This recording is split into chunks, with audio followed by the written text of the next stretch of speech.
Yeah, well, we found hundreds of cases of kids bringing guns to school. Many of them involve teens, as you may expect, but we also found cases of elementary school students with guns in their backpacks. A school principal made a calm call to authorities. Hi, my name is Dan Munson. I'm the principal at Northville Elementary. I'm calling because we found a handgun in a student's backpack. This is the 9mm handgun a teacher pulled from a child's backpack at Robertsville Elementary School outside of St. Louis, Missouri, just weeks into the current school year. The backpack belonged to a kindergartner, Taylor Lemieux's 5-year-old son. Oh, it's heartbreaking. I mean, he easily could have ended up killing another innocent person.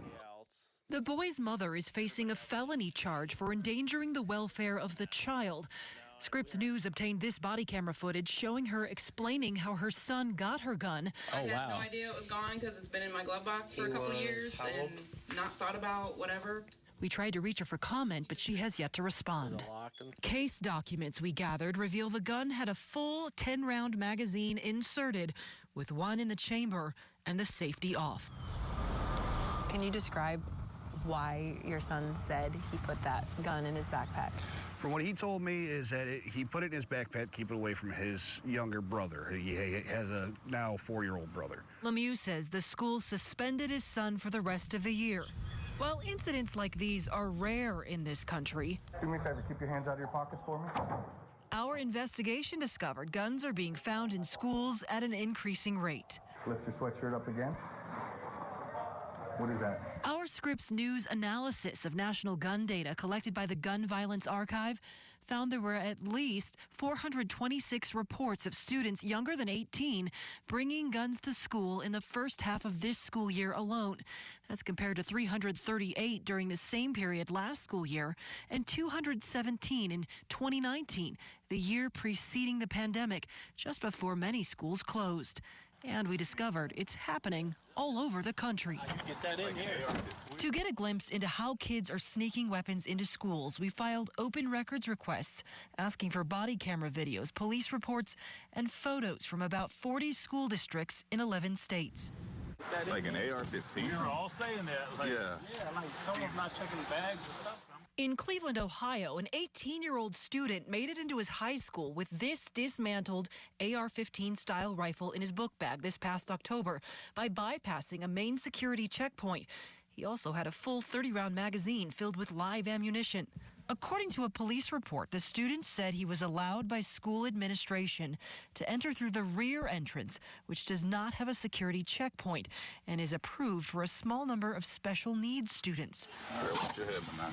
The district told us security officers eventually recognized the student was not part of the approved group, checked his bag, and found the gun. And at another Cleveland school, Hey guys, come on here. All for you. body camera and a security report we obtained blames 2 assistant principals for briefly letting a group of armed teens, at least one wearing a mask, past a first set of doors inside the school before the teens took off running. Get this guy, get this guy. Police chased them down, recovered these guns, and arrested 3 students. Hands up, hands up! Hands up! Don't reach for it, don't reach for it. In California, authorities caught a 9th grader with this gun in his front pocket. In North Carolina, a 12-year-old fired the shot with this gun that cracked this window. Take off the bling bling. And in Baltimore, Maryland, All right, it beep, go back. not even these metal detectors could keep 3 guns off the grounds at Mergenthaler Vocational Technical High School this school year. One was a loaded handgun that made it onto campus this month.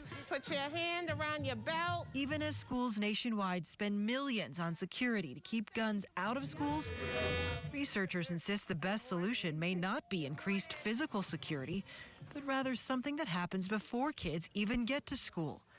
A January report from the RAND Corporation found supportive evidence that laws with specific language requiring gun owners to safely store their firearms reduce youth firearm injuries, including suicide, assaults, and homicides, by limiting a child's access to guns. If you're not responsible to keep your firearms and keep them locked up, you shouldn't be in possession of them. Taylor Lemieux says his family doesn't have any guns in his house right now. And while his child is not currently attending class inside a school building, he says this experience has taught his family one of the most important lessons they'll ever learn. When you hear about another kid did take a gun and did end up shooting someone, It's horrible. I mean, it's not something you ever want to be in a position of having to deal with, and then just realizing your kid was close to doing the same thing. I mean, it's scary. And that father says he's really working hard right now to make sure his child gets the education he needs. And that not only pertains to the schoolwork that he has to do, but also education on gun safety. The mom, meanwhile, Chance, as I mentioned, is facing a felony charge. She has another court date next month.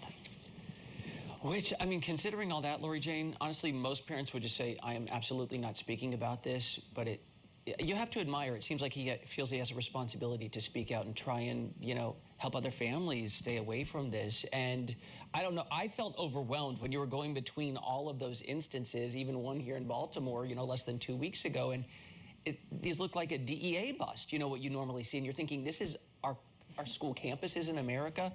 I don't want to get too carried away, though, because I know you also want to get the perspective here that schools, they do tend to be a pretty safe place for kids, right? Absolutely. I mean, we definitely want to give the perspective. Most kids never bring a gun to school.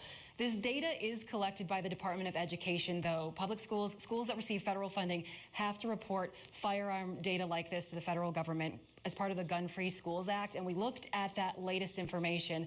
The latest available information says that fewer than 7% of schools ever report a gun incident like this. I will say that the data that is collected by the federal government lags behind by a few years. But even pre-pandemic, the trend still holds true that so few schools ever experience anything like this. Pandemic year, of course, is the year when all those schools shut down. But it's important perspective to have, especially when we're talking about something that is so serious. Absolutely. But you did track those numbers. To see it go up by 50% or 100% over a few years, people want to know, how do we stop this? And you mentioned there were state laws about access prevention. How do those work, and do they work? Yeah, so according to the RAND Corporation, there's about 21 states that have these really well-defined laws that very specifically talk about having safe storage of your gun. And that's really the key, is removing the access from the children.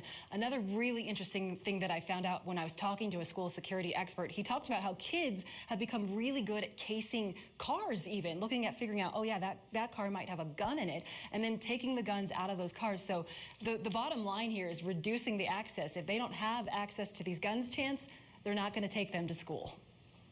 So glad you did this story, Lori Jane. My heart was pounding watching, and I'm sure a lot of people feel that way. Lori Jane Gliha, good work. Thank you.